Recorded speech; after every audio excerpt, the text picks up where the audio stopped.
given us another day? We're going to see. Have they given us another day to do our thing? Oh, it looks like we're coming up. It looks like we're coming up. All right, we're on the pair. There we go. It's saying we're on the YouTube. But you know me, I have to see it. I have to see. I've seen it. I have seen it. It is good. How about those apples? We've made it another day. We have made it another day. What's up, everybody? Good afternoon, good evening, good morning. I hope everyone is safe. I hope everyone is well. I really hope you're staying safe, especially now. It's going to be a week, folks. It's going to be a week. It's going to be a time. I hope you're staying safe. I hope you're staying well.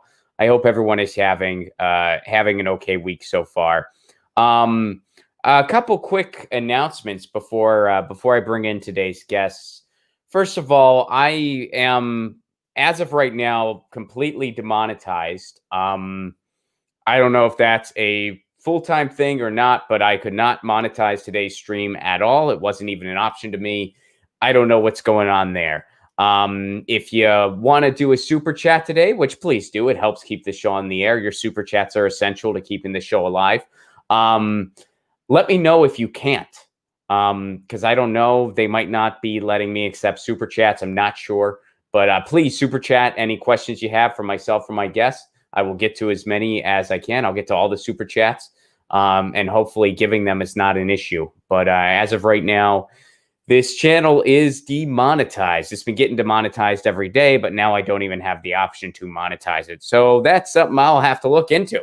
But thanks to some of the folks who make this show possible, ZT.com, ZHITEA.com. Their tea kind of rules. They supply the tea to Get Your News On with Ron. You can get their tea wholesale because of the pandemic. Just go to their website, ZT.com, ZHITEA.com. Show them some love. Our friends over at triageoil.com, TRIAGE oil.com. They make topical pain oil for your body that has done wonders for me. I'm not going to use it the next 2 nights because I'm actually moving in a couple days. Nowhere, just elsewhere in Los Angeles. I'm not leaving the area or anything like that. I'm still in Los Angeles, just moving to a different part of Los Angeles because of my wife's new job. We need to be closer to it. The commute's a lot. So anyway, yeah, all my pain oil is packed up, but I look forward to unpacking it over the next few days. But triageoil.com, check out their pain oil. Trendy Nay, educating the public on cannabis. TRIAGE oil.com for all that. All right, without further ado, let me bring in my guest for today. This gentleman is a history professor, and he is running for the 42nd district here in California. Please welcome to the show, Mr. Liam O'Mara. Liam, what's up? How are you?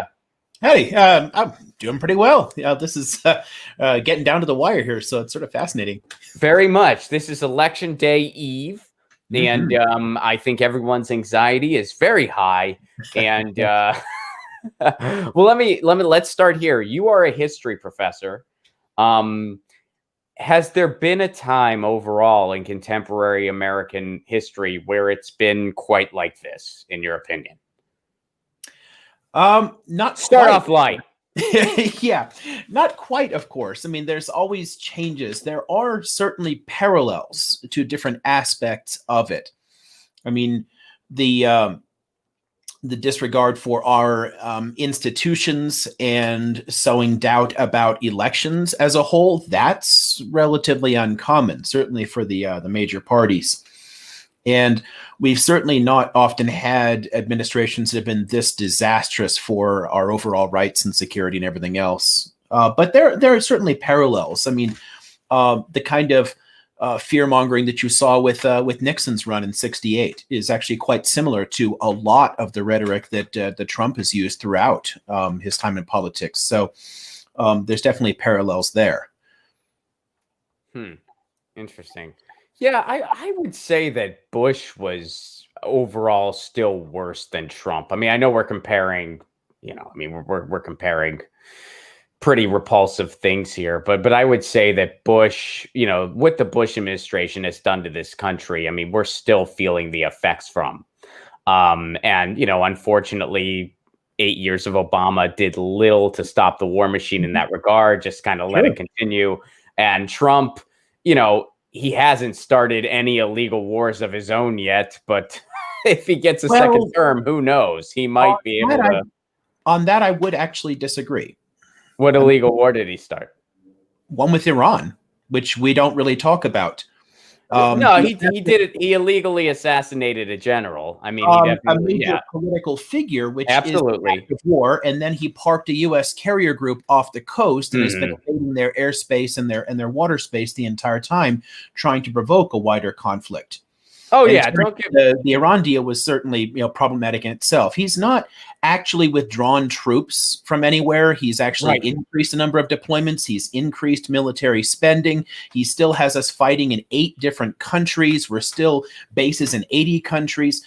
Trump is not opposed to the military-industrial complex. No, he's not. I did not say he was. I said that, I think overall Bush has been even more disastrous, but that's because Bush had 8 years to do what he did. And he also had people like Karl Rove and, Dick Cheney and the Halliburton machine behind him, making sure this whole axis of evil thing was sold to the American public. I don't think the Trump administration or the Obama administration has done anything quite to that level.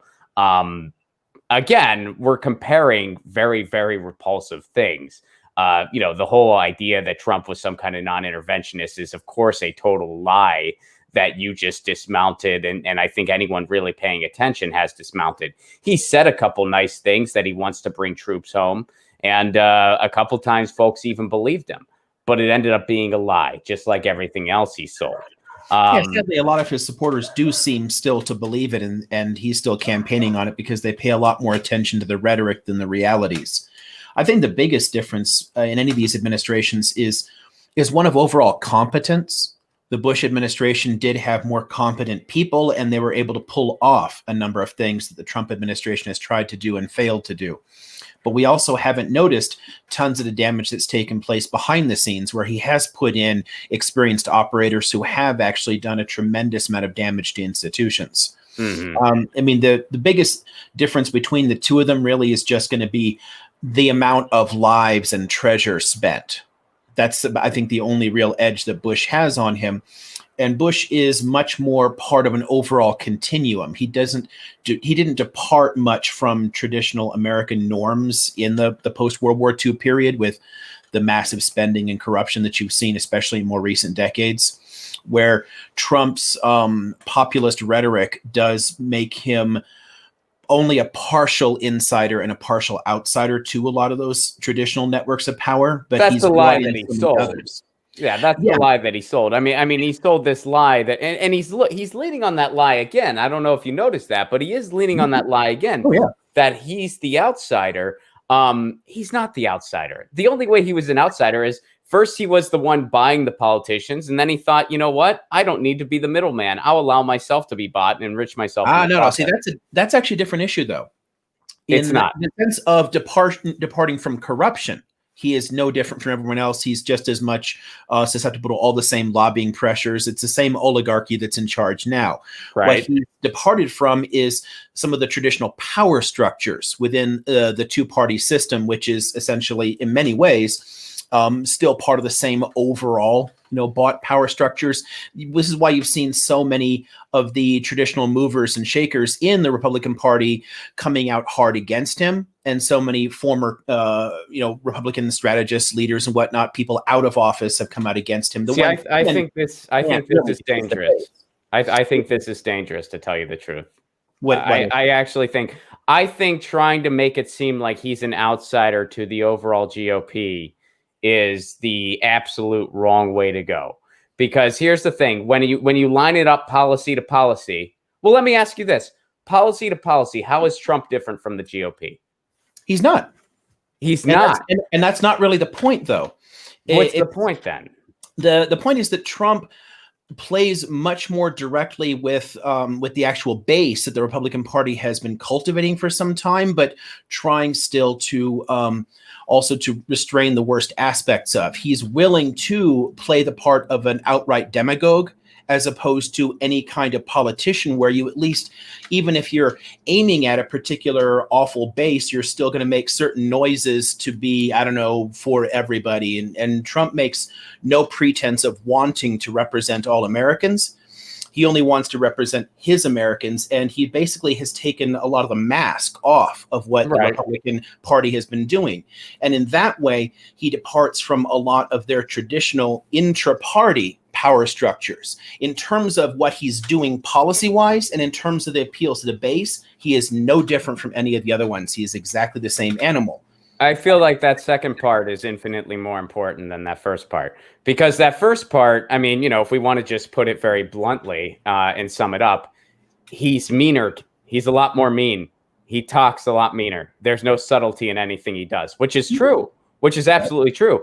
But where I think that society has gone wrong for 4 years and counting is not just really tying that and pinning it to the GOP. Be like, look, this is what the GOP is.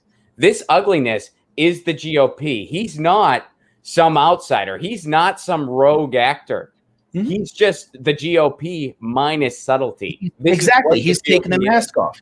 And in that way, and I think this will probably make more sense to you then, what he's basically trying to do is, well, like I said, remove all the subtlety and nuance from it, but he's revealing what the Republican Party has cultivated as its core base and constituency for decades. And the previous party leaders have tried to distance themselves, at least in some way, to use more dog whistles than Trump is willing to do. Trump is willing to just come right out and say it. And it's astonishing in some ways, but also kind of understandable that despite the utter lack of subtlety to all of us watching, his base takes it in exactly the same way as all the previous ones, in that they still want to see themselves as, I don't know, not really the racists, or not really the ones who oppose the Constitution, not the ones who are taking away our freedoms. They're still exactly the same kind of deflection. And again, he isn't really departing from the techniques there. He's just so much more blunt about it and so much more willing to play the part of the overt authoritarian. I mean, the whole like president for life, that kind of stuff. We've not seen that. We've seen people playing with the same kind of rhetoric and ideas and playing on the same psychology or emotions, but we've never had someone coming out and saying, you know what, it might be great if we just didn't have freedoms for more Americans. And if we did have a dictator, that might be great. No American president has ever said anything like that. Yeah, I mean, that's fair.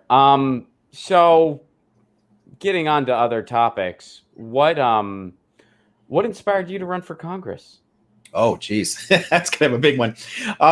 So the main issue starting in there is just the 40 years of constant decline in our economy and the absolute dishonesty from our political and much of the media class.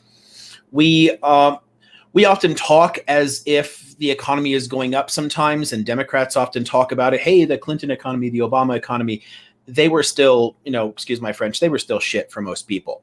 The real economy has been in steady decline for 40 years, with costs going up, but wages being stagnant. And it's cut into tons of different areas. We're basically watching the American dream being strangled, like murdered in front of us. And instead of addressing, I would say it's already dead. Well, it can be resurrected, I guess is the point. It could be resuscitated if we put in the right people. The point is, our politicians just lie about it. They deflect from it. They pretend things are either okay when they're in power and only bad when the other side isn't there. And no one wants to talk about the real issues. They want to, slap Band-Aids on a hemorrhage. It's just, you're not really dealing with any of the core problems. And I'm tired of looking my students in the eyes and saying, y'all screwed. You're not going to do as well as previous generations of Americans. Mine was the first in American history. Gen X was the first in American history not to do as well as the one before. And the millennials are worse off than Gen X. Gen Z is worse off than the millennials. We are in sharp decline. And instead of dealing with that, all we're doing is deflecting, chest thumping, pretending whatever, it's good as long as our party's in power. And that makes no sense to me. Well, so... yeah, I agree with everything you just said. What is the fix for that? I mean, why did you decide electoral politics is the vehicle for change that you've chosen? I mean, what are some of the key issues that you would hit first should you win office here? And also after that, talk a little bit about your district specifically. Yeah, sure. Okay, so let's start with the electoral politics fix. One quick thing I can point to is also gets into one of the reasons that I specifically ran, because I never saw myself as a politician. I'm comfortable talking about the issues and trying to do my part to push people in the right direction, get them to think a bit about some of the issues, but never really saw myself out in front of a campaign.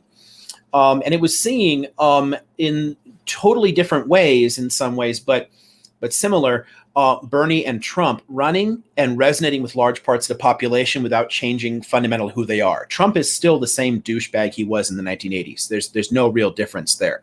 And Bernie's still, hair in the air, like waving his hands and like breaking tons of rules in politics. And it worked. And I've noticed for quite some time that in more recent generations of Americans, there is a stronger desire for authenticity and honesty. And I think that it makes sense to try and run some anti-politicians, which I would definitely fit. So getting to the key thing that I would push for most is that overall shift. It's getting us talking about things in a very different way, not playing the traditional games. I want to engage with some of the rhetoric. I want to dance around some of the bullshit talking points and have people butting heads, skirt past them and say, let's actually look at what's behind this and what the real issues are. And breaking down, I mean, I'm a historian of ideas, and breaking down big complex ideas and making them intelligible or useful is kind of what I do for a living. And I'm hoping to try and bring some of that into politics. As far as specific policy, as far as I'm concerned, I'm going to wage a multi-front war. I mean, there's a whole bunch of things that I want to talk about, but they all ultimately tie back into that issue of economic decline. So healthcare does, wages and income do. I mean, there's just tons of things that you can all tie into the same basic issue. And I think that will help us to reach a lot more voters overall.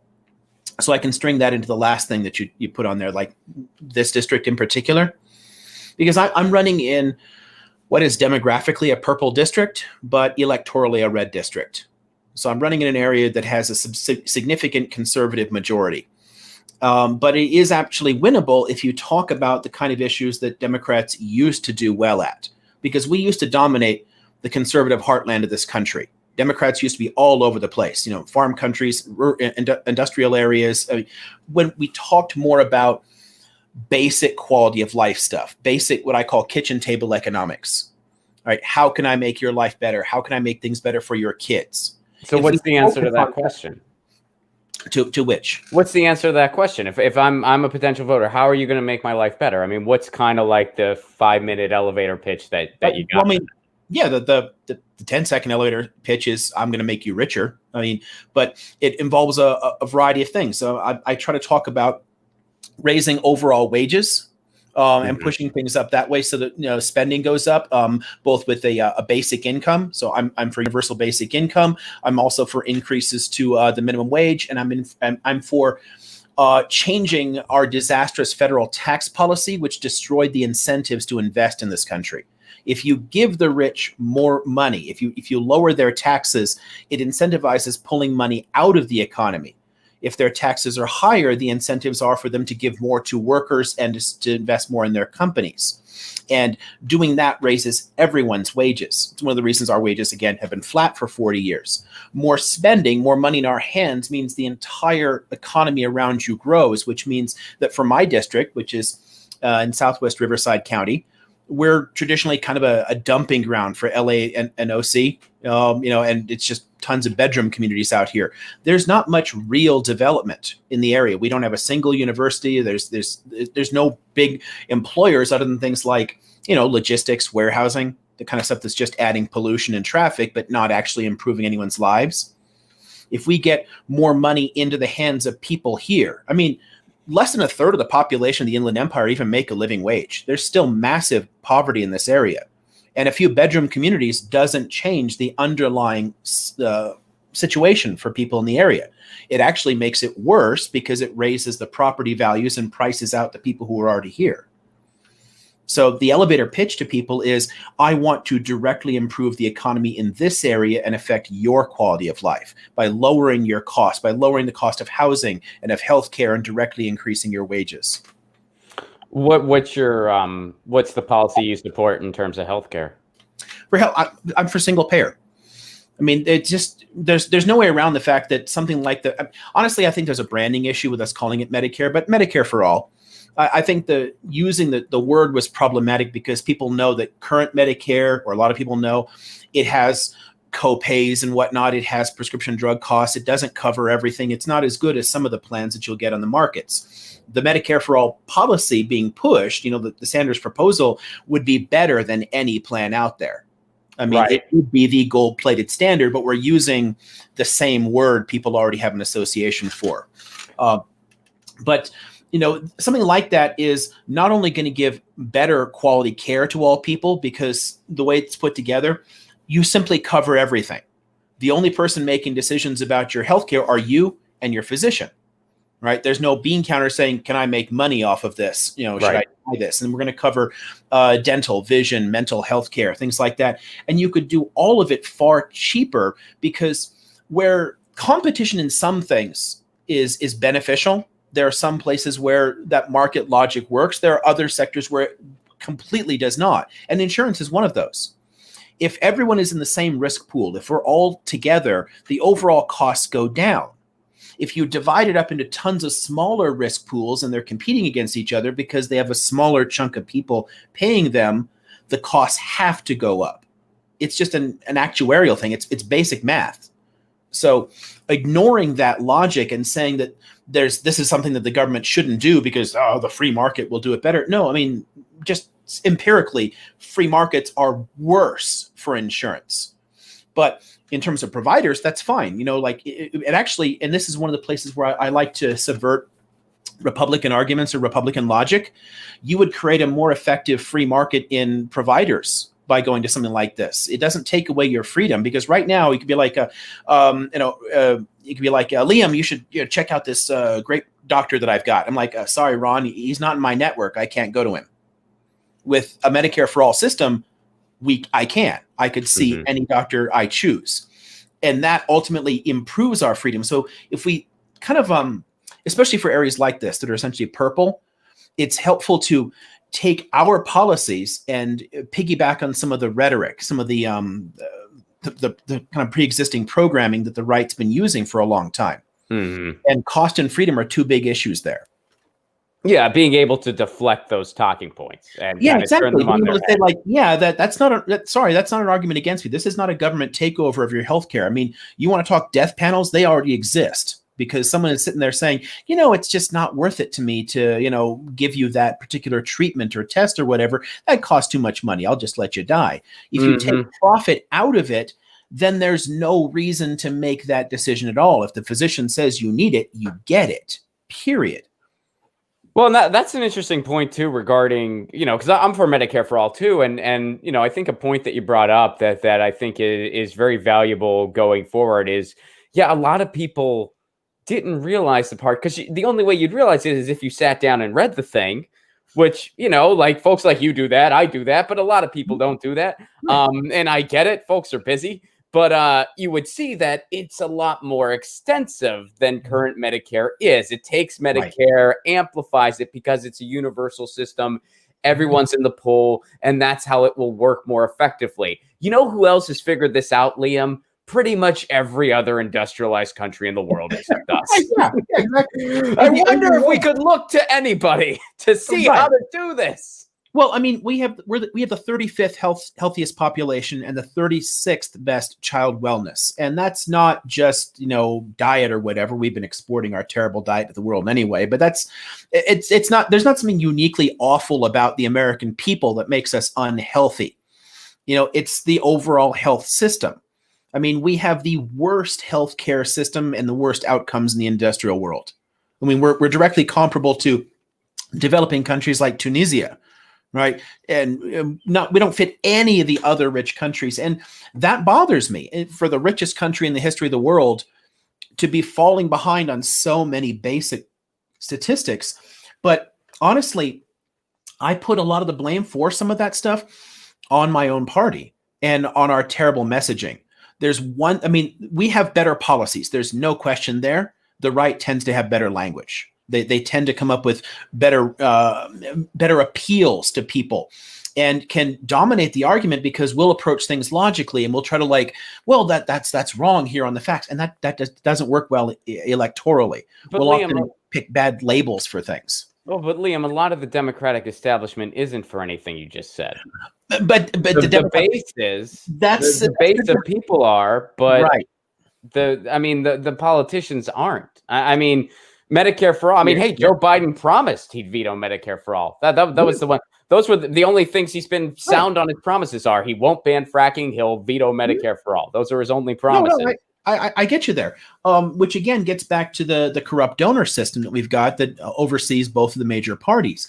But we still have an obligation as people wanting to run for office, as people in news media, and as voters who are paying some attention to push back against these arguments and to demand better, to get involved in primaries and to pick candidates who are not going to follow along with the same kind of BS there and are going to start putting people first. When we don't do that, then we allow the money that they have and the institutional heft that they have to dominate the conversation.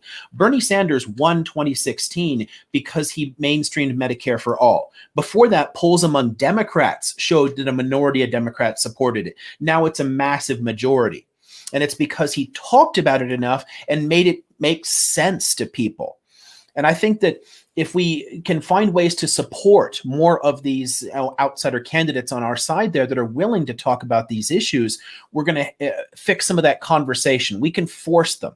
I mean, if you put in enough progressives in Congress, I don't think Biden could veto a Medicare for all bill. I mean, if an overwhelming majority of your own party and caucus have supported an idea, you ruin your own party's electoral chances if you veto the bill. There are massive political consequences to that. He's saying it now because they're still trying to control the conversation and keep us from demanding it.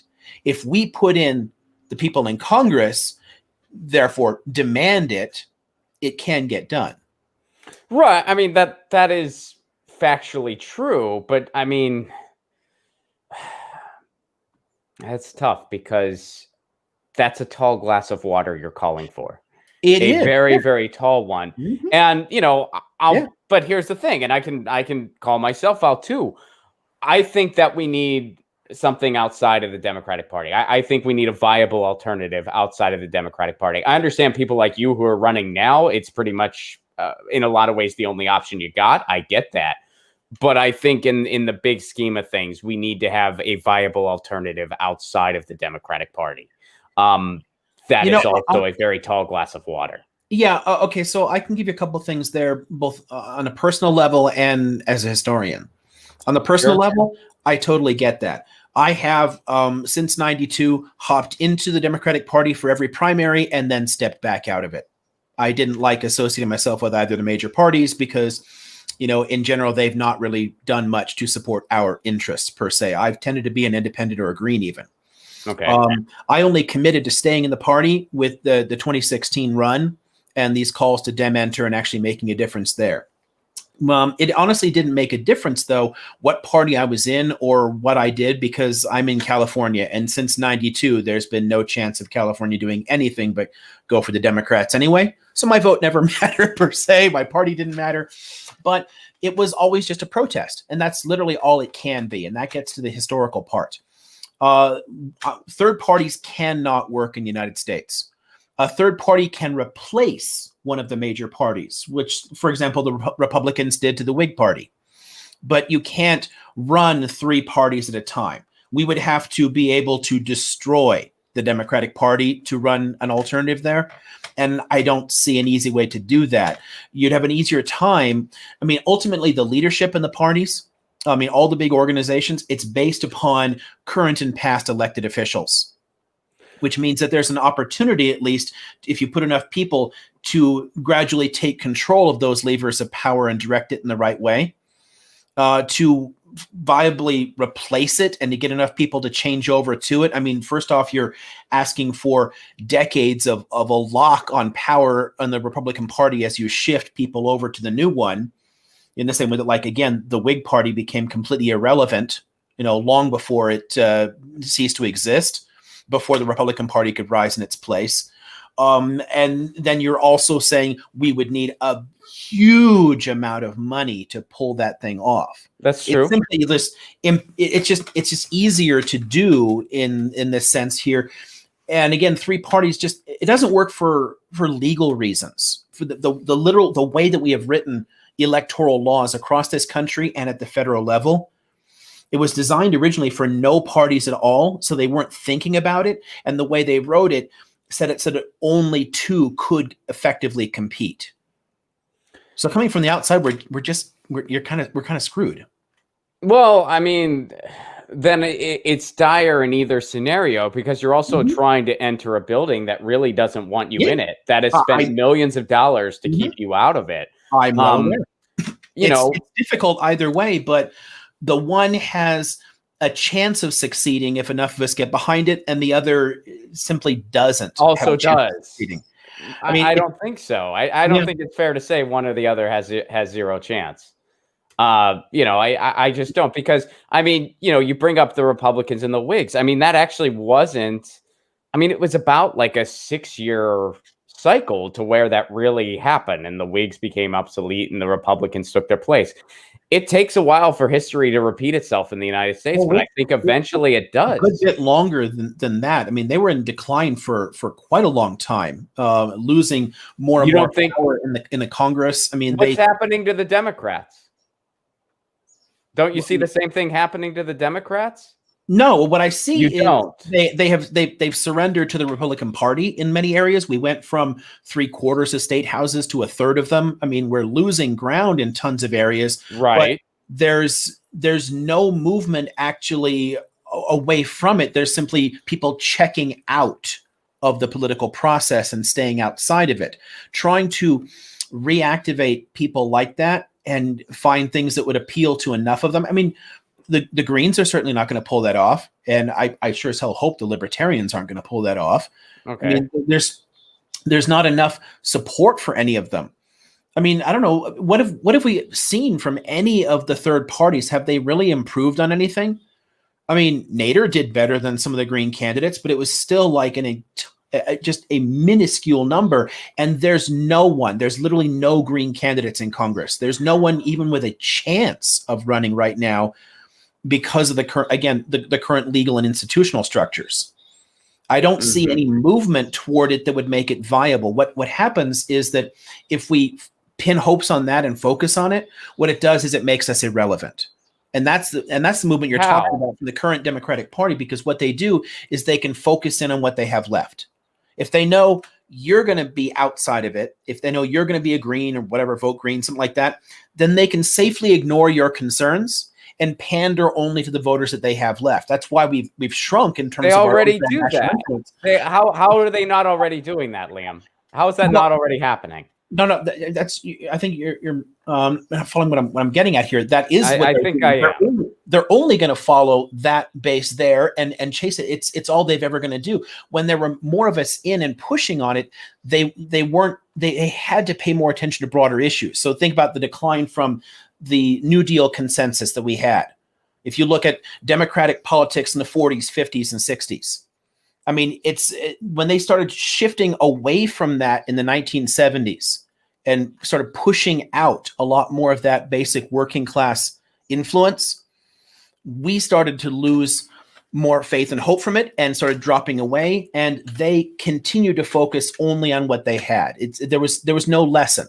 I mean, in the declines there, I mean, honestly, the Reagan Democrats should have been a lesson, but they're not interested in that lesson. The fact that so many working class union people chose to vote Republican then and continue to vote Republican, and we've lost so much ground there. It should have been a wake-up call to them if they actually cared about those issues. They honestly don't. They're going to keep pandering to the smaller base that they have. So you're right. That is actually the problem.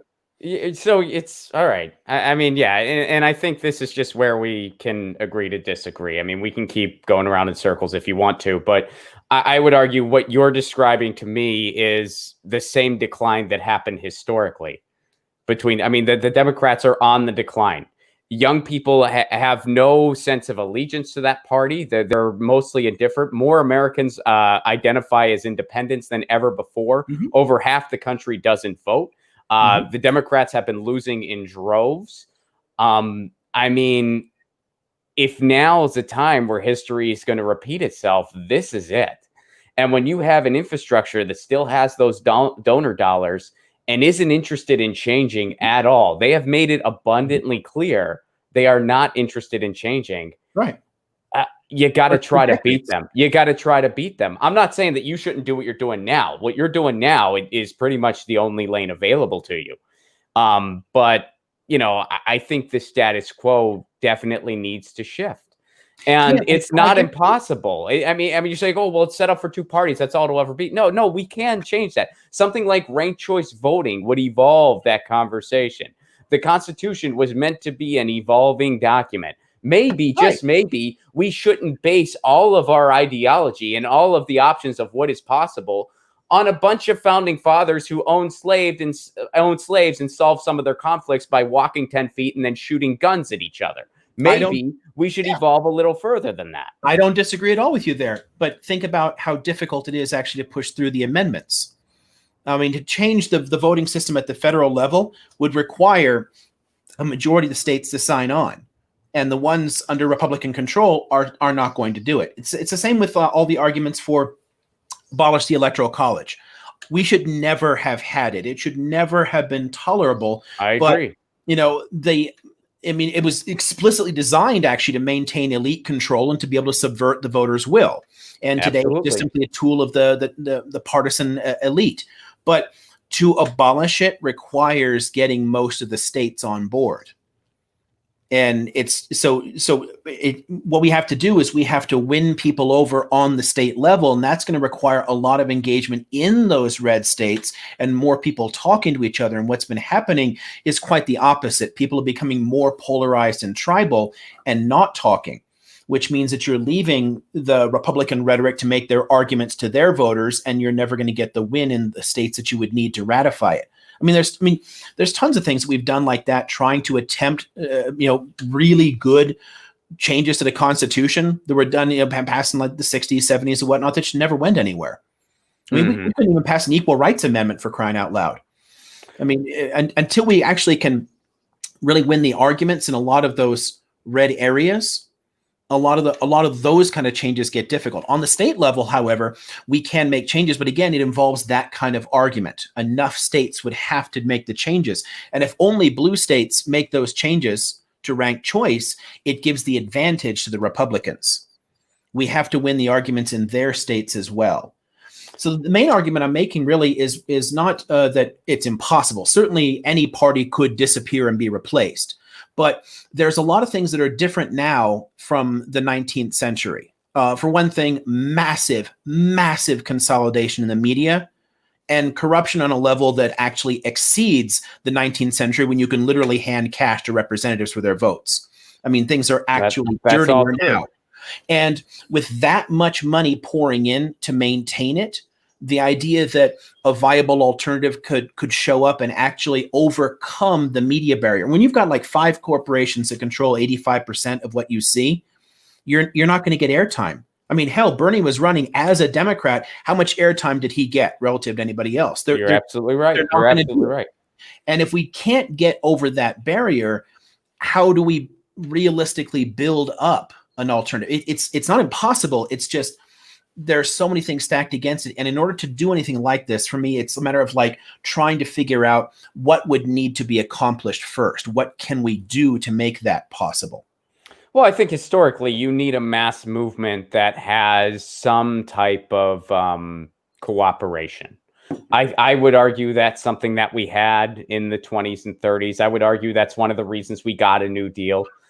We didn't get a New Deal because FDR just felt like being a nice guy. I mean, you know that. He wasn't just like, New Deal. I feel like you like this. He had the foresight to realize, look at all these people out there. They're fed up. They're not going to take it anymore. Guess what, rich friends? You're either going to give up a little bit or you're going to give up all of it. Make up your freaking mind. Yeah, exactly. And he had the foresight is the key there. And it did involve a change from within that said, like, we need to focus on pragmatic solutions and actually address these problems rather than it wasn't a deflecting pragmatic away from them. solution, though. It wasn't a pragmatic solution. It was a sharp solution. It was pragmatic in the sense that it met the moment.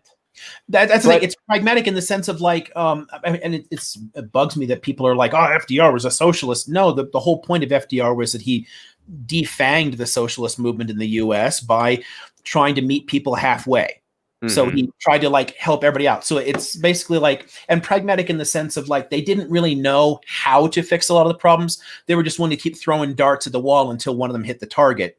And then, okay, cool, do that. Like the experimental aspect of it. The fact that they brought in tons of experts from outside the major fields and outside the major, the elite institutions. Look at the way that Ivy League colleges have dominated the interior of the party under Obama. And then look at the fact that Harry Truman didn't even have a college degree. I mean, they turned to different people and they looked for outsider ideas. They looked for out of the box solutions, shall we say. And we don't really have something comparable like that in a presidential candidate. Bernie was the closest we had there. I'm just saying, though, right, in this election, we certainly don't. Both of them are status quo candidates. Right. Well, I agree with everything you just said there. And I think that another big problem and this is like another bigger picture thing, is that what you just described used to be smiled upon in this country. It is now very much frowned upon. Outsider ideas are very much frowned upon. Different perspectives are very much frowned upon. The creative class is the opposite of politics. I mean, you as an academic, you are the opposite of the contemporary political world. I, as a comedian, I am the opposite of the contemporary political world. They like to use what we have to offer when it helps them, but as far as really giving us a seat at the table, right? They don't want to do that. And right. Liam, you and I have some differences strategically, but principally we're on the same page. Mm-hmm. If you win, it will be an accident.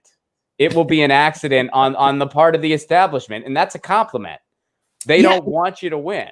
Exactly. And they're going to push back hard against every one of them. Every single one of those squad victories in the blue seats, and everyone like like myself or Kara Eastman or whatever that are running close are actually an accident. I mean, they will dump millions of dollars into a seat where they have far worse demography and a far worse chance of winning because the candidate they have is someone who wants to play ball with them.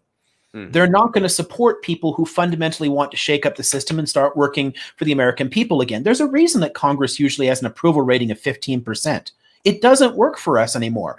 I honestly, it'll be a joke move, but I will honestly propose that we force people in Congress to wear NASCAR jackets. We saying their donors are. Saying their donors, yeah. It's not us. And that's an old bit from a stand-up. I forget who did it first. Mm-hmm. I think Mitch Hedberg had a joke like it, and then someone like put it into politics or something like that. I heard it decades ago, so probably very much from a comedian. I couldn't remember who. But, it was somebody, but it's just, they fundamentally do not represent us. They represent the moneyed interests that put them into power in the first place. And yes, it will be an accident or a miscalculation on their part when candidates like this get through.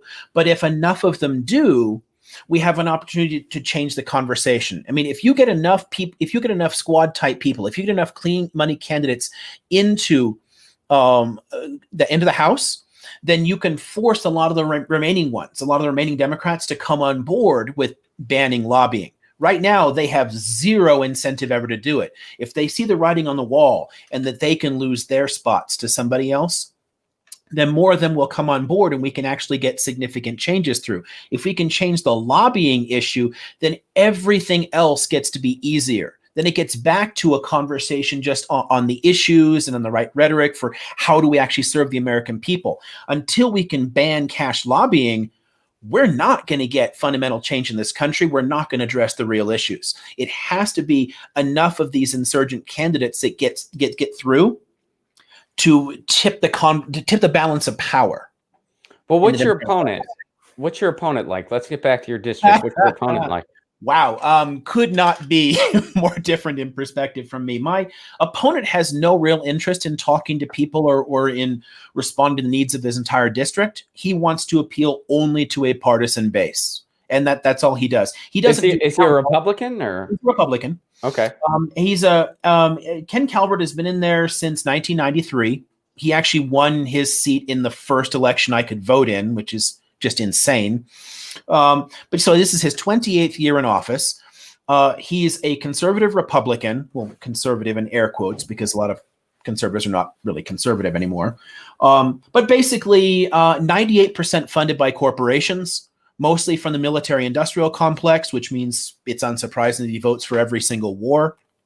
He has one of the most authoritarian voting records, in Congress, and has pulled rights from us in tons of ways. He's constantly been voting for things like warrantless wiretapping and unlimited surveillance of American citizens, crap like that. But he flies below the radar because he doesn't do public appearances. He doesn't show up in the media. So most people in this country have never heard of the guy. A lot of people in the district only know him from the tacky orange signs he throws up every 2 years for his reelection. But the last time he did any kind of town hall was 10 years ago, and it was a heavily scripted affair. He doesn't show up and do anything. He completely takes for granted a Republican base. There's a lot of Republicans in this area who can't stand the guy, but he's Have you reached them? I mean, yeah, have you had? How's that gone? Quite a few, and that's the thing. If you could get money behind candidates that are willing to do that work and talk to people, and again try to get past the partisan rhetoric and just talk about the issues, then we could win tons of seats. This again gets back to the strategic issue. A lot of the donor classes behind the parties are not really interested in doing that. They don't want to dump money into that. If we could do it, we could win tons of people over. I've had tons of actual Republicans and conservative independents come on board with the campaign, oftentimes like as hardcore supporters, because they know that we're going to disagree on tons of issues, but I'm always going to listen to them and I'm going to take them seriously and come back. Well, let me interject here because I'm curious about that. When you say like we're going to disagree on tons of issues, well, what about? I mean, were you able to kind of build a bridge on some issues as well, though? Yes, yeah, you'd have to, and that again gets back to a strategic difference. If you're willing to talk about things that have bipartisan appeal, a stronger economy has bipartisan appeal, anti-corruption has bipartisan appeal, ending wars has bipartisan appeal. If you're able to focus on issues where there is overlap, I mean, hell, it's not a coincidence that Trump ran on crap like Drain the Swamp and had that pretending outsider thing. He appointed more lobbyists than any administration has ever, but he ran against the lobbyists and is still pretending that that's what he's doing. He's lying his ass off in doing it, but the idea is appealing to a lot of people. So I took the fact that Trump won this district by like 12 points as an opportunity to try and appeal to a lot of those voters to whom some of the economic populism and the anti-corruption and the anti-intervention stuff would all appeal to. And what about healthcare in that scenario? Because I mean, there was that Fox News poll, like even folks on the right are open to a Medicare for all now. And speak to some of your experience there. Yeah, the key is all in the framing, because I run into Democrats who are opposed to it until we have a conversation about it because of the way they've heard it framed before, and tons of Republicans. As long as they think of it as a government takeover and the government taking away their freedom, they're hardcore opposed. As soon as you explain what it actually does, they're like, oh, damn. Yeah, I'm totally for that. That makes sense.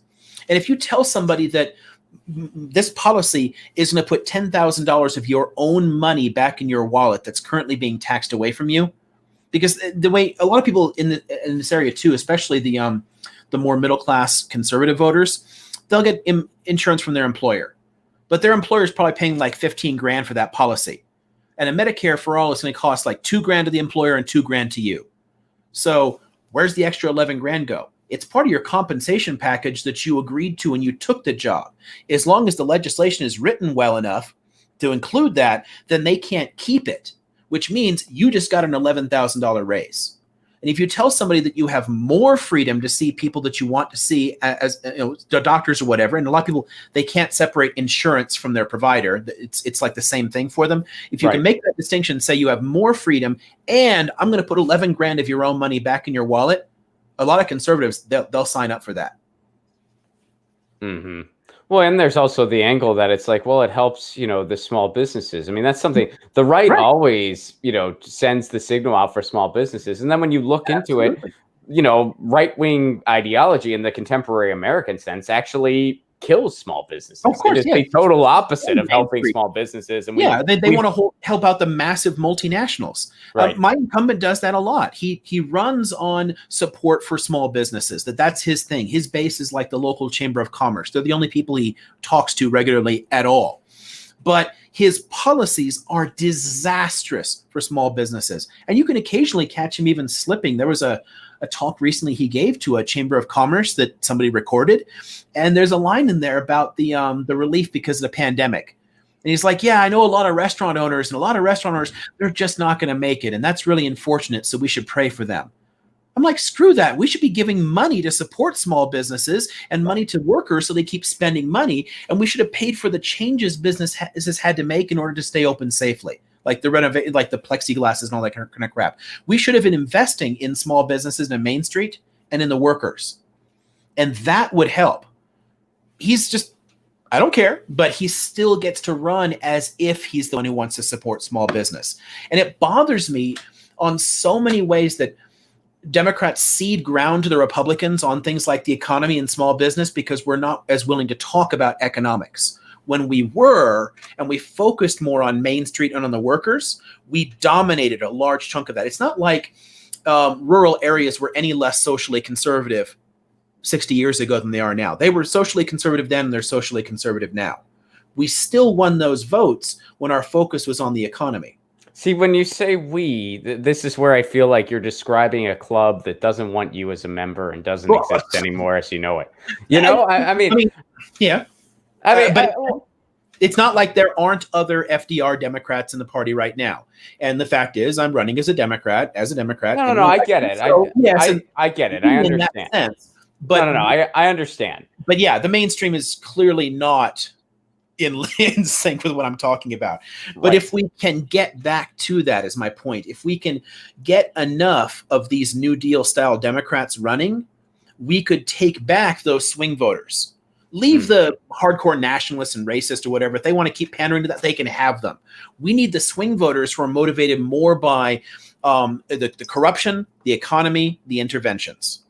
Those are all people we could take. You need the people who don't vote too. You need the people who don't vote because they don't really feel like there's an option on the ballot for them.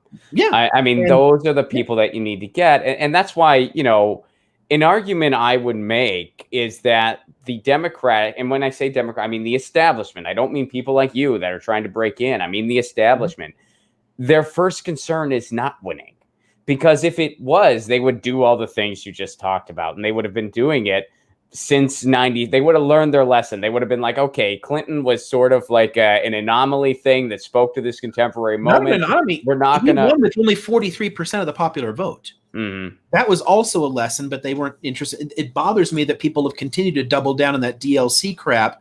Right. Even though he won with 43% of the vote. If there wasn't that populist Perot candidacy, there's no chance he would have won.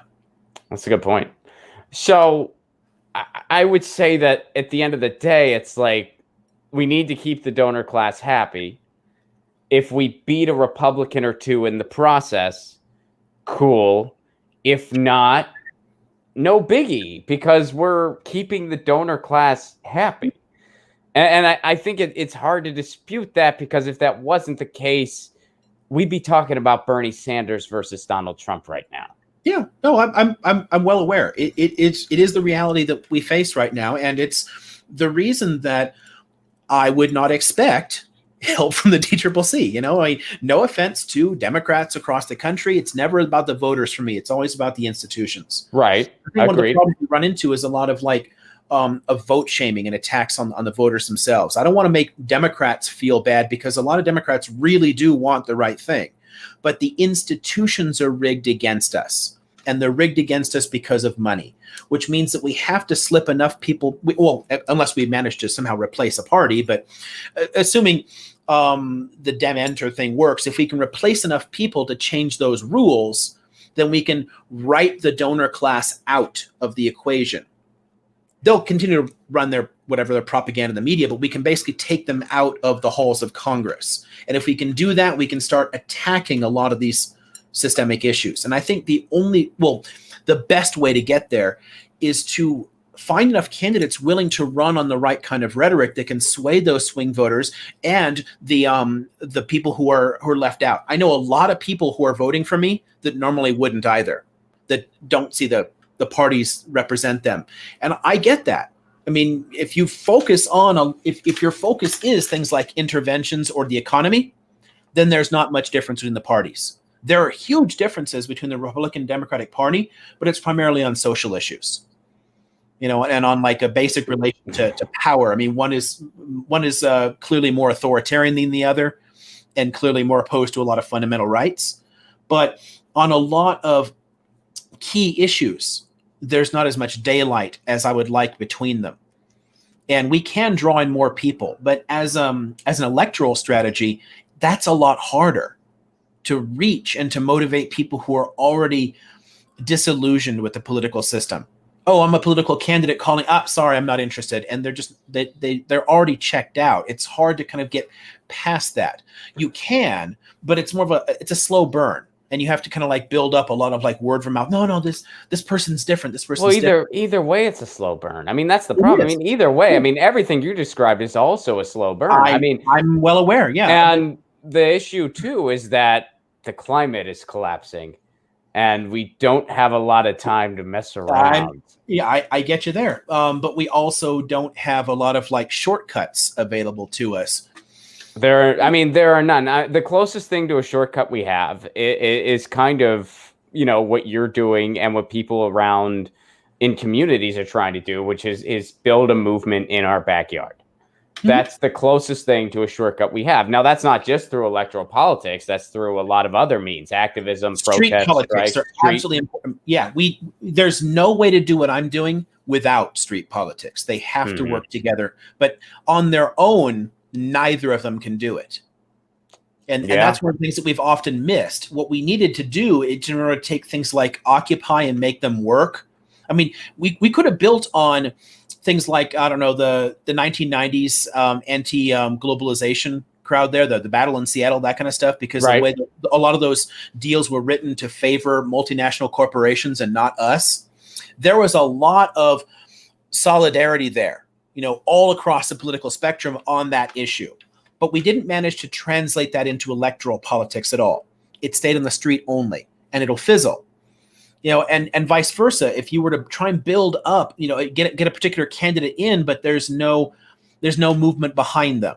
There's no strength on the street. You're not going to sustain that momentum. Right. We have to be able to build on each other there. How do you think, and this is a pretty heavy question, but how do you think cooperation can happen between, different factions going on in our lives right now? I mean, it seems like the time is so right for something like it to happen. When you see, all of the climate activists around the country, when you see Black Lives Matter, when you see, and connections are starting to be made. Mm-hmm. They're starting to make connections between police brutality and environmental racism and grassroots candidates. Like all these kind of bridges are slowly starting to form, but I feel like we gotta build them quicker. I mean, what do you think are some keys to that? And frankly, again, it gets to a lot of the same things we've been talking about the way the deck is stacked against us. It's a lot harder to build and sustain those bridges when the people that have all the money have no interest in seeing those bridges happen.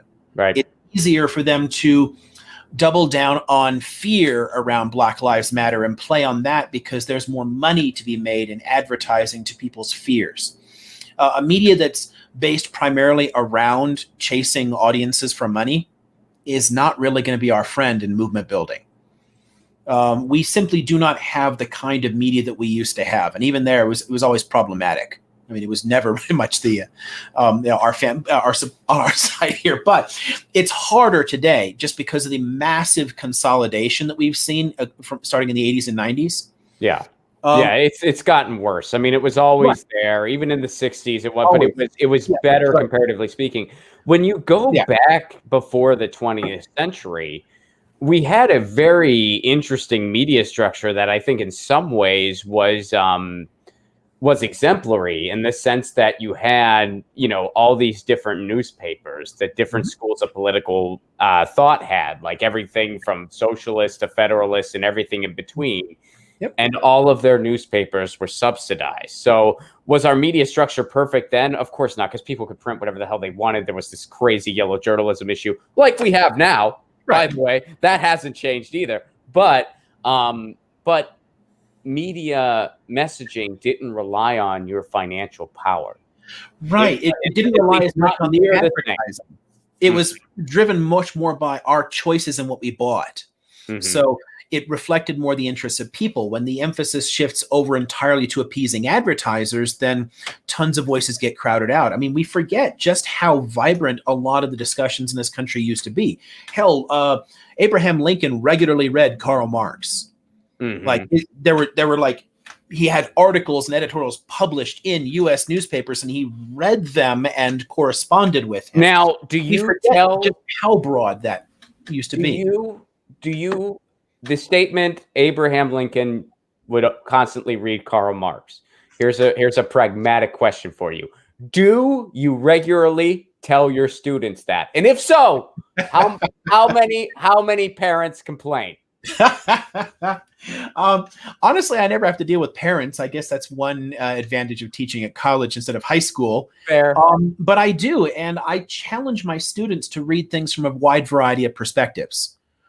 And I think that that's the only way to come to really good conclusions on your own. So people absolutely should read right-wing economists and left-wing economists. Like, read this stuff and think through them if that's what you're trying to do. And again, I teach at college, and the whole point of like the liberal arts education is, creating the quote-unquote leaders of tomorrow. So you're trying to teach more critical and independent thinking, because they have to be able to make those decisions. Sadly, just as a basic way of, in terms of like basic structure, we've set up primary and secondary education to more or less be indoctrination. It's kind of funny that the right is so obsessed with like colleges being indoctrination factories, when it's literally opposite. My job is to unpack and dismantle indoctrination and let people make their own critical decisions. So yeah, I do tell them exactly that, and I do challenge people to read a wide variety of perspectives so that they can find their own footing. Well, and you find too, when you read in between the line or just read the entire text, sometimes it's not what you were told it was. I mean, one of the things I'm thinking of real quick here is Adam Smith.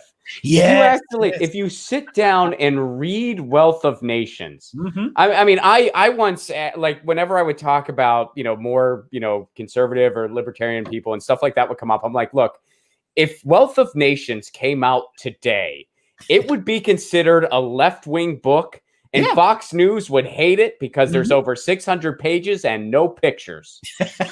And there's actually a lot more in which people like Marx and Smith agreed than disagreed. Right. Their perspectives are a lot closer. And it's funny that Smith himself considered his greatest work to actually be his theory of moral sentiments, not Wealth of Nations, which laid out a kind of like sympathetic understanding of our perceptions of other people. Like, I see that you are sad and I don't want you to be sad, so I'll do something about that, which, if you take seriously that kind of Enlightenment perspective, then the sort of predatory capitalism you saw develop in the 19th century couldn't have happened. You wouldn't have been like, yeah, I don't care if my workers get their arms cut off and get poisoned by all the mercury in here, like, because I would see that they're suffering and not let it happen.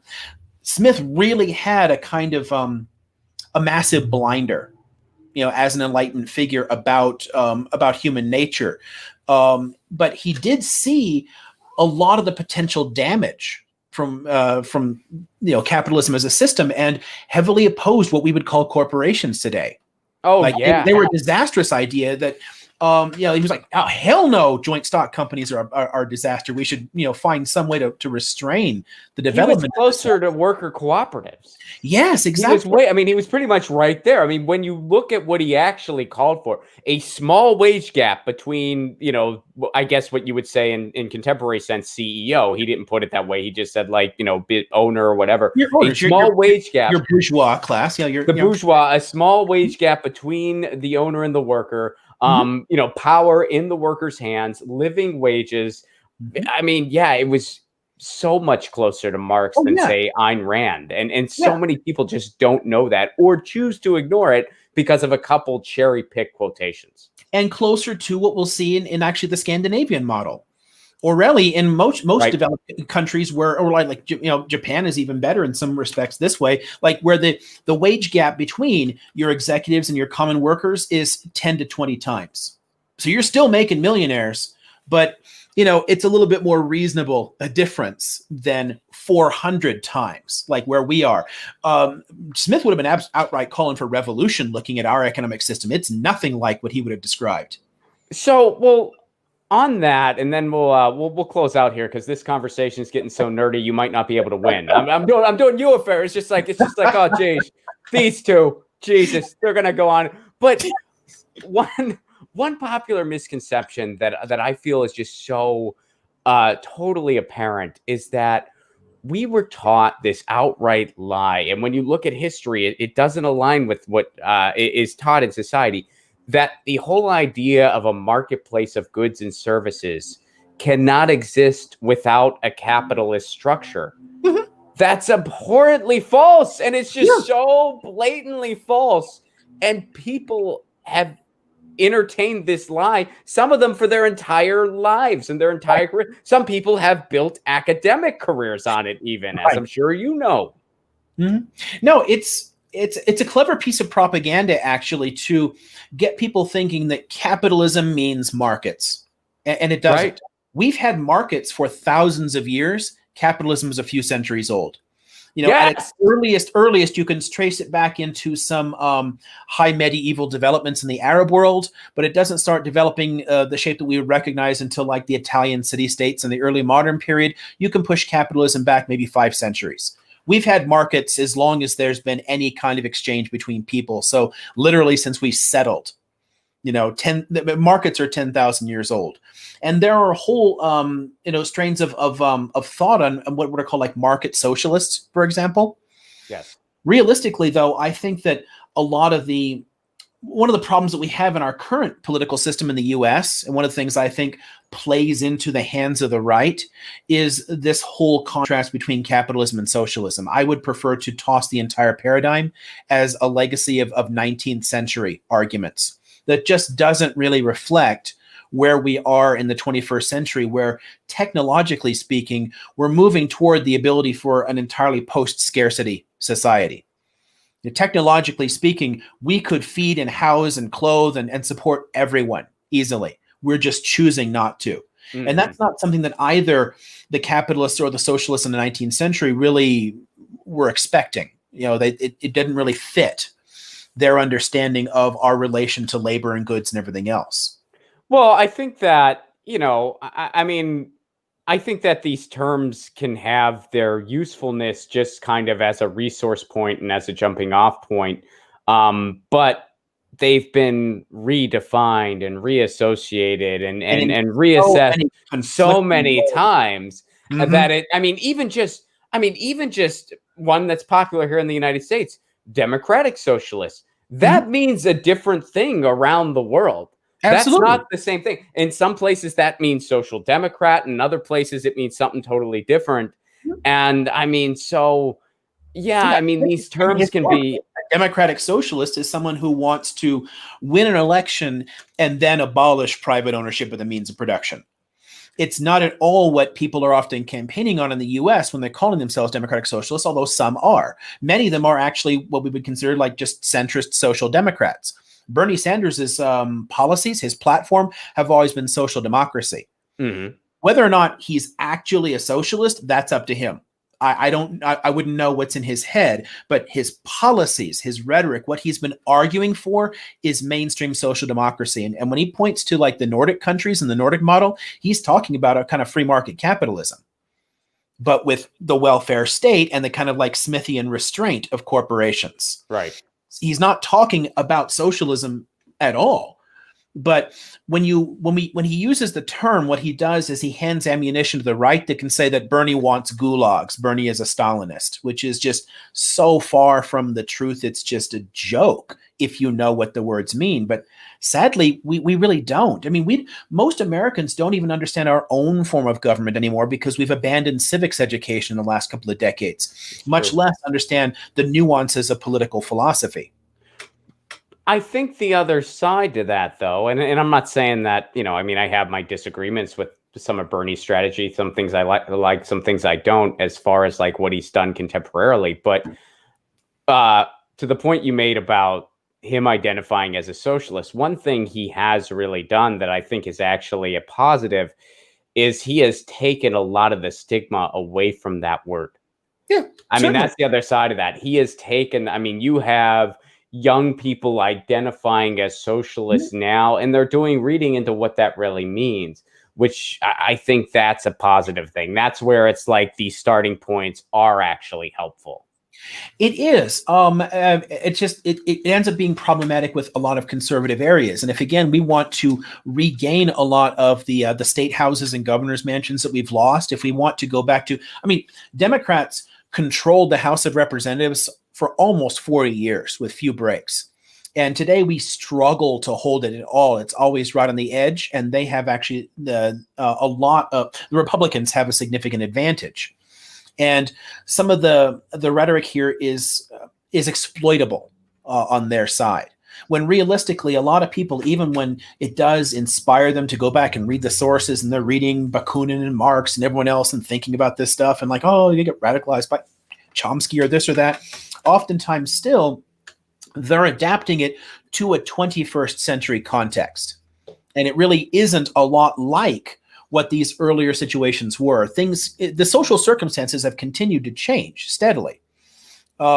So in the long run, it might make more sense to find some kind of path forward that gets us talking about those core issues without some of the baggage that like shuts you down immediately. I mean, we have a hard enough time in a lot of these red areas just reaching someone as soon as they see, oh, you're a Democrat, that means a certain thing to them now. There's like a brand, right?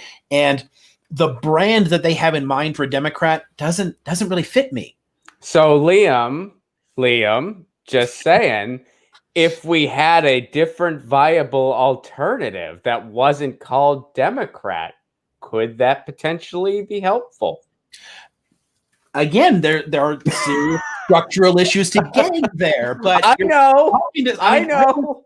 I was a Green for 25 years, but as far as I'm concerned, it was never going to go anywhere. I mean, I was pretty well aware of the odds against it ever happening anyway as a viable alternative, just again, because of not only the legal structure, but also the financial and institutional structure in the country here. I mean, but yeah, I would love it if we had an effective, thriving parliamentary democracy and a multi-party system where everyone's views could be reflected. We don't have that. We have two large tents that have so much disagreement within them that we should have 5 parties or 6 parties. I'm with you. It's not an impossibility to build. I mean, I'm with you. We're both calling for very tall glasses of water, but the alternative is not trying. I'll give you a way to do it. Here's an interesting idea, and something to your viewers as well. Find and support progressive Democrats that are running for office that are open in the same way that I am to those changes, and do that at the state house level and national level. And if you put in enough people like that, we can change those laws. I would love to propose a change to our voting system that would make it possible to have a thriving multi-party democracy. But the voting laws don't allow it now. We have to change them at the state level and at the federal level. And that means finding those candidates and supporting them within the system so that we can essentially, in the long run, more or less dismantle it so we don't have this duopoly monopoly and we actually have a thriving free market and ideas again. Well, let's end on this then, because this is something that Mike Gravel said that has really stuck with me. And he has a new book that really highlights these issues. He says one of the problems in contemporary American society is that people don't realize the actual power they do have. Mm-hmm. And I know that sounds like almost idealist, but when you really look into it, he's right, though. Because like we can have a people's legislature. The Declaration of Independence gives us that freaking right. Because you know what happened, Liam? And you can use this in your history classes. My theory that I don't know if anyone's been able to disprove. Now, they didn't write it this way, Liam, but that's because they wanted to hide this. But I think what happened was they had a big ass party. And that was where they wrote the Declaration of Independence. They were all hammered, right? That they were like, we're going to govern ourselves. We figured this out. And they were like, hey, John, do you want to sign this thing? And he was like, hell yeah, I do. And I'm going to sign it real big because the word cock is in my last name. Woo! And they had this big ass party, Liam. And they wrote all these awesome, we're going to be able to do this. The people can have their own legislatures. We're going to make our own laws. F you, England. Then what happened, Liam? They woke up hungover the next day, and all the people with the most power looked around, and they were like, some of us have land and slaves and shit, and we don't want to lose any of that. So they wrote the Constitution. Right. That's what happened, I'm pretty sure. The Constitution is actually a pretty elitist document in many ways, but the principles that a lot of the founders have were pretty egalitarian. I mean, there are a lot of founders that had solidly Enlightenment principles. I love the party ideal, like Washington grew hemp. You know, no one could disprove this. No one could disprove this. Who knows? I mean, they could have been. It could have been a rager, you know. But we do have power, and I think one thing that I point to, getting back to the elections, after all, since it is an election season here, I do try to point to that people power a lot, because it isn't just an ideal. It's idealistic, but it's also very practical. So think about this. I've been sipping a cup of coffee here, right? We will often look, and there's a kind of learned helplessness on the left, where we'll think that somebody can write a $20,000 check or whatever there. I can't compete with that. I don't have much money, so politics is corrupt, whatever. I'll stay out of it. If a few thousand people donate the price of one coffee a month, that's it. Set it up as a recurring. So it's every single month, $5. If most of us can afford $5, we can't afford to write $500 checks to all of our candidates, but we can afford $5 here and there. If you support progressive House candidates across the country and assembly members or whatever here with your $5 a month, a few thousand people doing just that is enough money to win almost any House race in this country. Most of them can be won with a lot less money than you think if you have the right candidate and strategy and you have enough money coming in. And most of us have $5. So if we can get past that sense that, well, my $5 doesn't matter, it's too little, it doesn't, I have no real power. And we say, no, we do have power. As the people, collectively, we have a tremendous amount of power, and we actually exercise that power. We can overturn a lot of these systems of corruption. I'm with you, man. I'm with you, and I hope you're one of those victory stories. Do you want to stick around for the super chats, or do you have to go? I've been holding you for a while, so I want to check in before. It's fine. I mean, I have a handful of things to do later today, getting together the little location we're going to use to sort of like watch results tomorrow and whatnot, but I'm not in any huge hurry. If you've got comments or questions that have come in. Sure, we'll go through a couple. We'll go through them together then. Thanks so much for being generous with your time and sticking around. And this has been, we could chat back and forth about stuff all day. But I won't do that to you. But the super chat. Hey, Maris, thank you for the test. I appreciate that very much.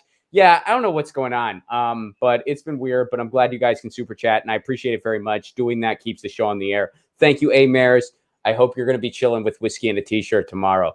Jason, what's up, buddy? Insurance companies own and hold more than 2/3 of the world's wealth and contribute heavily to both parties and to control and squash ACA.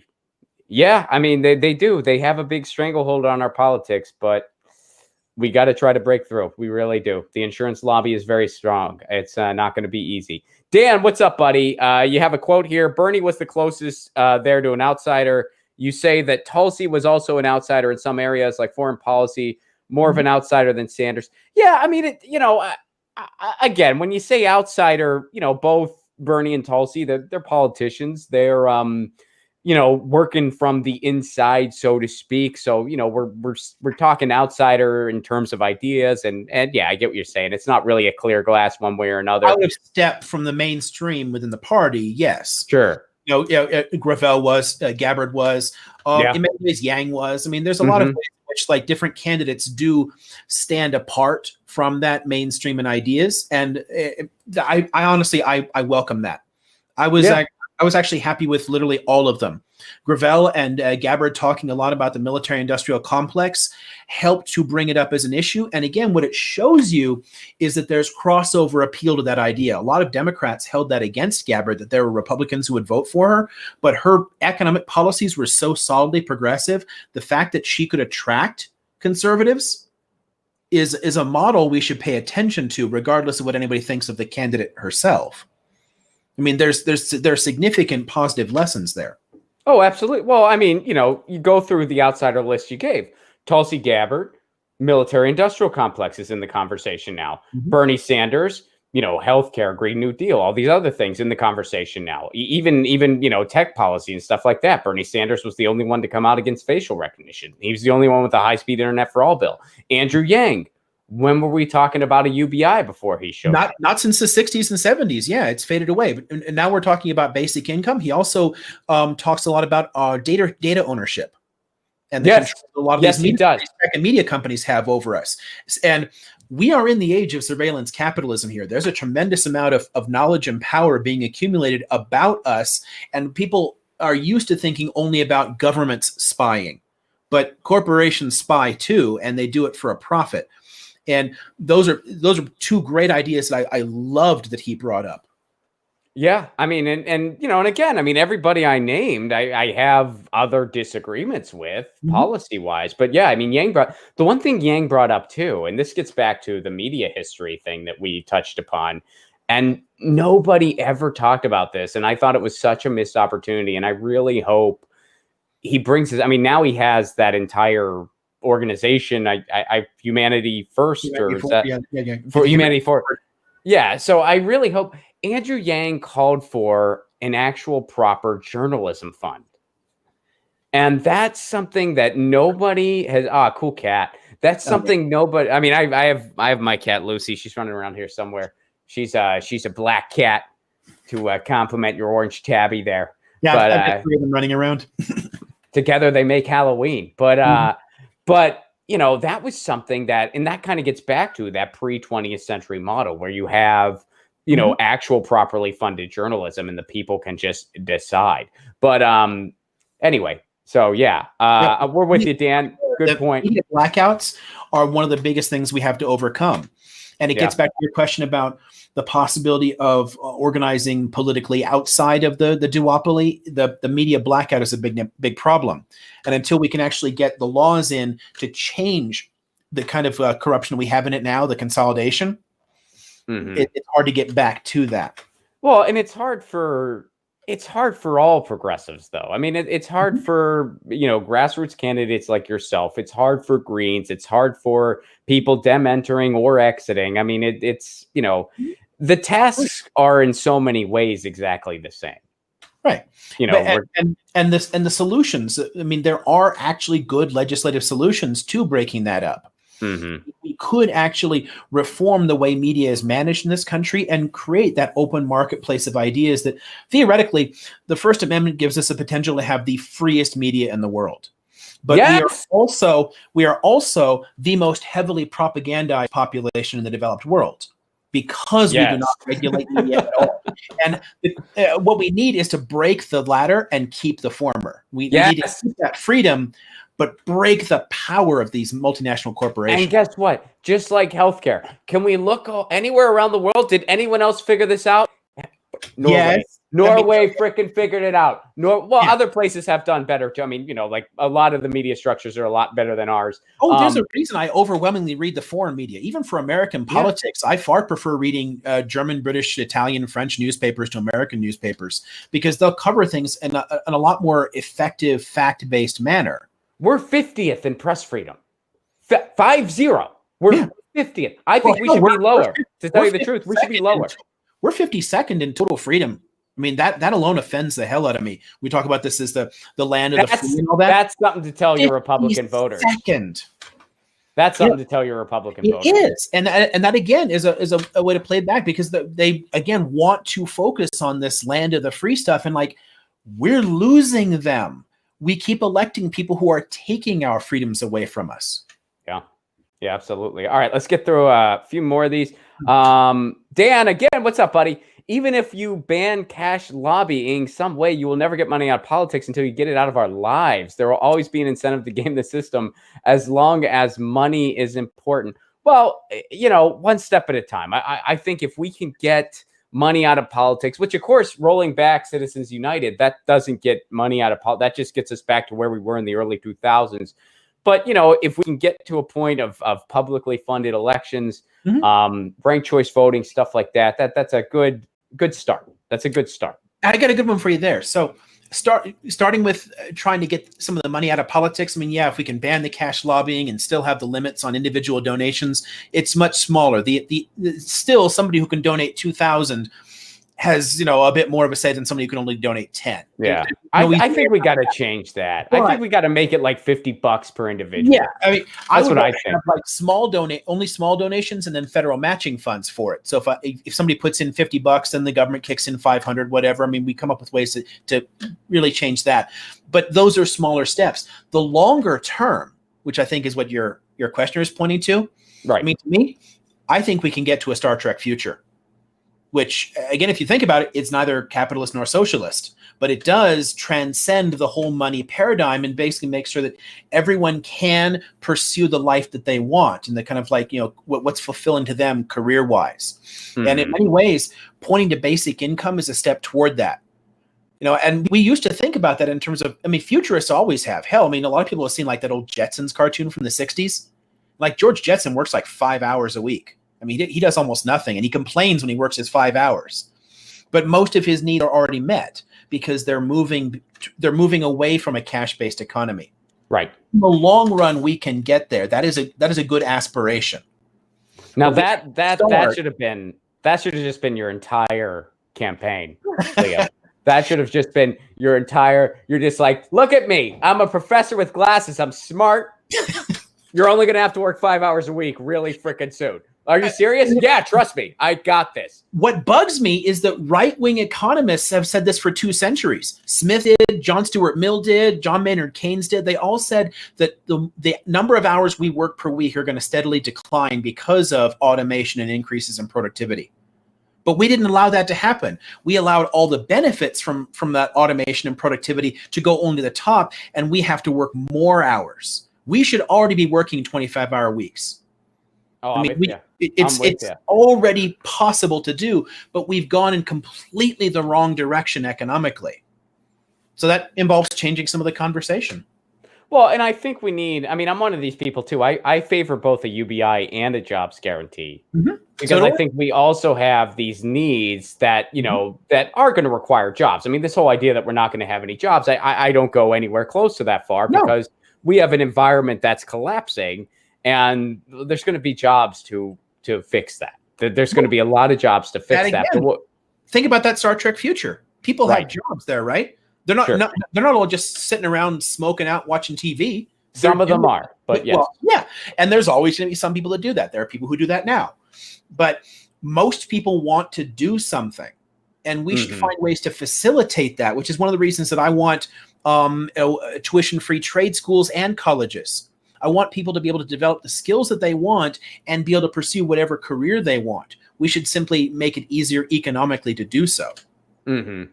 Well, and there's so many ways. I mean, well, we don't need to stay on a jobs program for too long, but I remember like just an interesting, for instance, I was on a show once where somebody was like discussing UBI versus jobs program, and they were saying they're against the jobs program. I'm like, well, you don't need to be. I mean, I'm for both. You can be for both. Absolutely. And they were like, well, I'm disabled. I'm not able to work. And my response was, well, I mean, if a jobs program was unrolled a certain way, as far as we're concerned, you're working right now. You're making content. You're working right now. Right. And the idea is to change the way we understand jobs. And Mhm. so right now, what I do for a living, and before politics, I was already working 50 to 60-hour weeks. But what I do is considered not productive economically. It doesn't count into our GDP at all.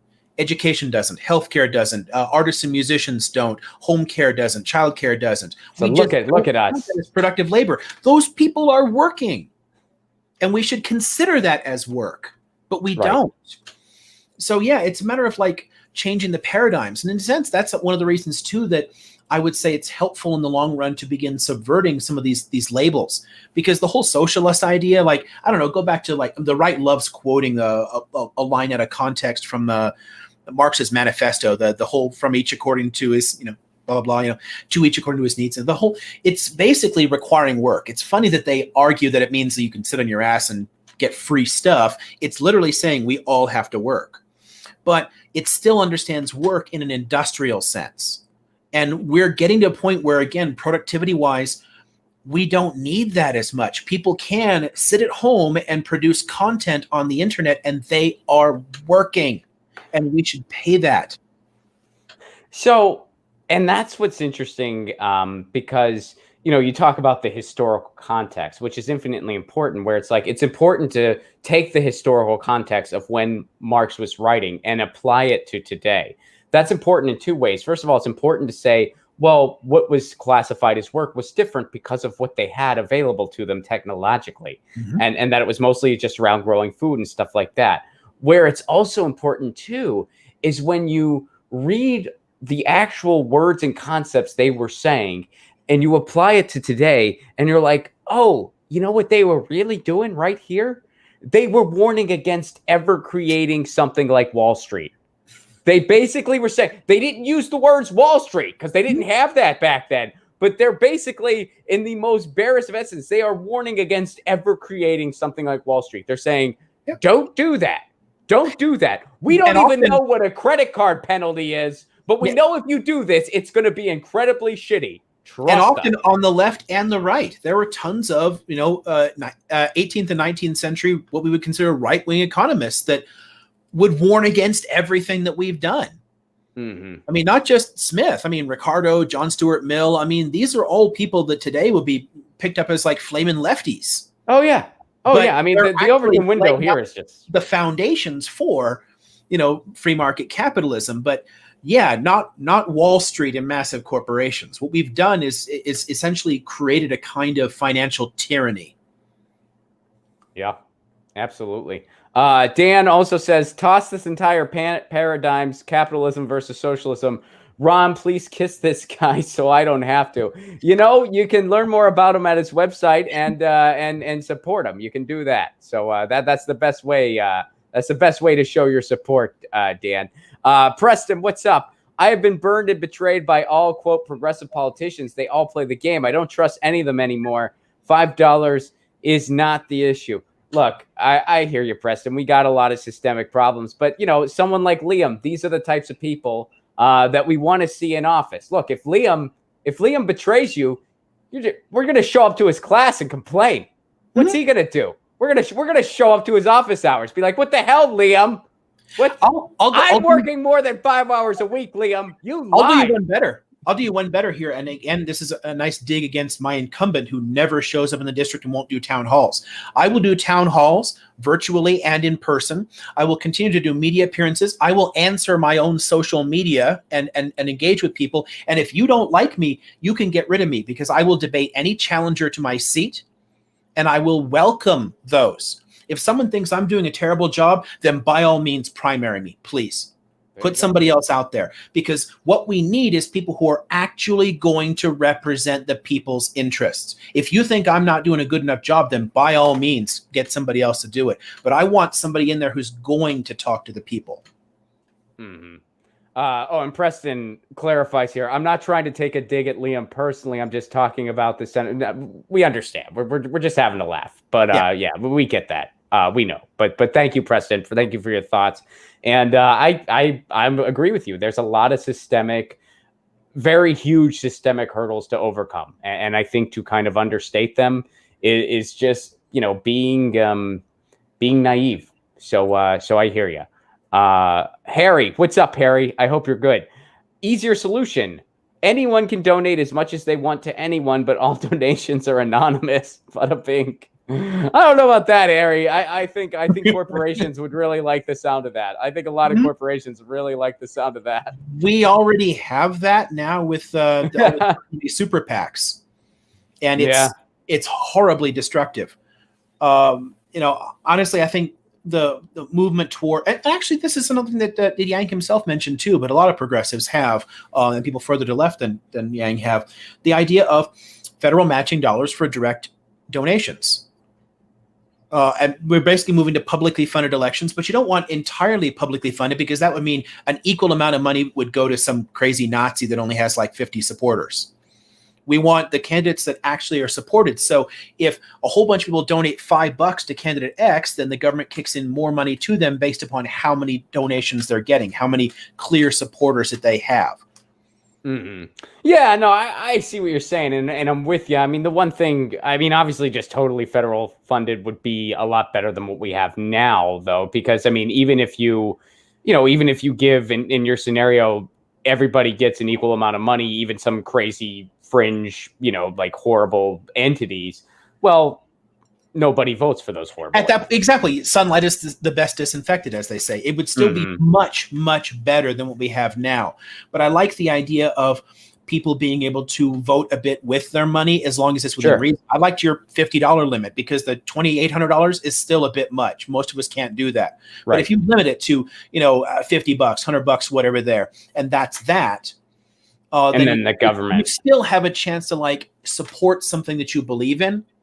Mm-hmm. And we can let the state kind of recognize that there is more public support for a particular idea, so we don't have to give as much airtime to Nazis, but they'd still run. That's that's fine. I think that we should let any and all ideas compete and be able to choose between them. And if you actually have that thriving free market of ideas, we would tend not to pick those. No fascist movement has ever had majority support, ever. It's always been minority. All right. Thank you guys so much. Let me thank everybody real quick here. And then Liam, make sure we let everyone know where to find you. A. Maris, thank you so much. Jason, thank you. Dan, thank you so much. Preston and Harry, thank you guys so much.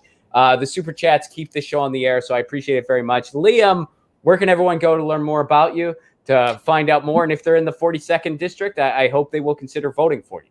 Yeah, so liamomara.org, so liamomara.org is the main website. Right at the top of it, there are buttons to volunteer and donate. You can volunteer for phone banking and text banking from anywhere. Obviously, if you've got $5 or more, kick it in. And I'm pretty active on social media, and I don't let consultants run that stuff. If you want to see what I'm actually thinking, follow me on Twitter and Facebook and whatnot, because you're going to get my views on something directly. And I do engage with people. So if you have a question, drop it there and you will get an answer. Liam, thanks so much for doing this. Really fun chat. I really enjoyed talking to you. And I wish you the absolute best of luck. I know that we got a long way to go, but folks like you in office is definitely a step in the better direction. So I'm wishing you all the best tomorrow. And guys, tomorrow, obviously, I'll be streaming. Same time, same channel, 2 p.m. Eastern, 11 a.m. Pacific. Graham Elwood and I are doing a lot of election stuff together. So he'll be on the show, and we'll also be streaming together later to cover the results. So you'll be able to watch the results with us, should you want to. We'll try to make it funny no matter what happens. We'll really try. Liam, thank you so much again. liamomara.org. Check it out, folks. Stay safe out there. I will see you tomorrow. And in the meantime, you always know the drill. Lucy says meow. I say peace. Peace.